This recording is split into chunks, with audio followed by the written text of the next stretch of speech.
Hello foodies, আসসালামু আলাইকুম। মুই বরিশালে আরেশ কুকিং চলে আসলাম প্রতিদিনের মতো দুপুরের আয়োজনে। তো আজকে বানাবো রেস্টুরেন্টের স্টাইলে সবজি এবং সাথে রুটি। তো যেমন কথা তেমনই কাজ। দেখতে পাচ্ছেন মই কিন্তু অনেকগুলো সবজি নিয়ে নিচ্ছি। আর এখানে কিন্তু বিভিন্ন ডিফারেন্ট কালারের সবজিগুলো আছে। পেঁপে আছে, তারপর হচ্ছে এখানে বেগুন, টমেটো, বরবটি আছে এবং ধনিয়া পাতা আছে। সেই সাথে আছে কিন্তু অবশ্যই কাঁচামরিচ এবং নিয়ে নিচ্ছি একটি লাউ। এই সবজিগুলো দিয়ে মই কিন্তু সুন্দর একটি সবজি রান্না করব এবং এই সবজিটা কিন্তু থাকবে একদম সম্পূর্ণ রেস্টুরেন্টের স্টাইলে।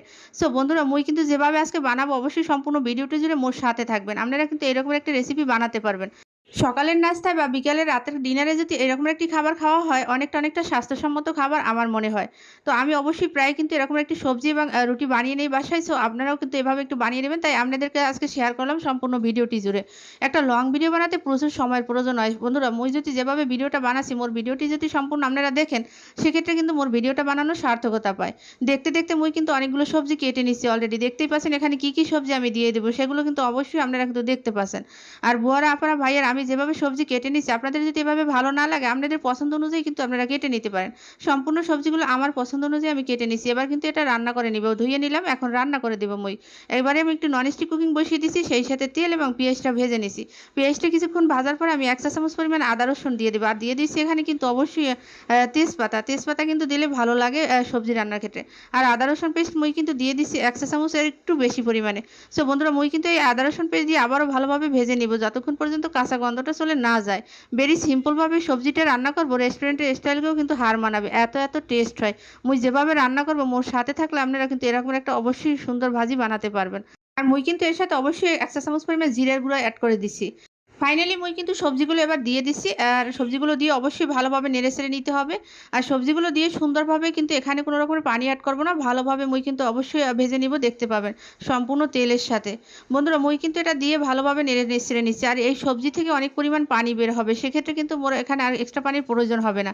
দিয়ে দিচ্ছি কিন্তু কাঁচামরিচ এবং স্বাদ মতো দিয়ে দিলাম কি লবণ।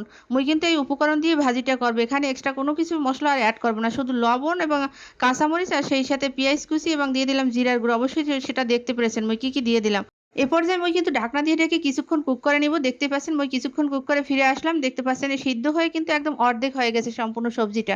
আর এখন কিন্তু অবশ্যই আবারও নেড়েচেড়ে দিতে হবে।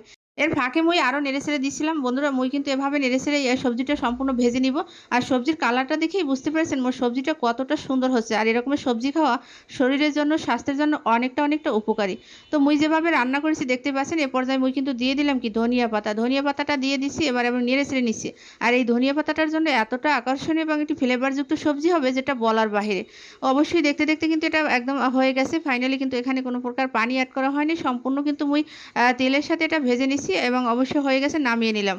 এখন মুই যা করলাম দেখতেই পাচ্ছেন, মুই কিন্তু রুটি ভেজে নিলাম। ময়দা দিয়ে এরকম রুটি আর এই সবজি থাকলে বর্ষার মধ্যে খেতে কিন্তু ভীষণ টেস্ট হয়। তো বুয়ারা, ভাইয়ারা, আপুরা, নেবাইরা, মোর আজকের এই রেসিপিটি কেমন হচ্ছে অবশ্যই কমেন্টসে জানিয়ে যাবেন। আপনারা যদি পছন্দ হয় তাহলে আপনারা এরকম একটি রেসিপি ট্রাই করতে পারেন। পরবর্তী ভিডিওতে আপনারা কী রকমের ভিডিও দেখতে চান সেটা কিন্তু কমেন্টসে অবশ্যই জানিয়ে যাবেন। তো আজকের মতো বিদায় নিচ্ছি। দেখা হবে আবার পরবর্তী ভিডিওতে। সে পর্যন্ত ভালো থাকবেন। আল্লাহ হাফেজ।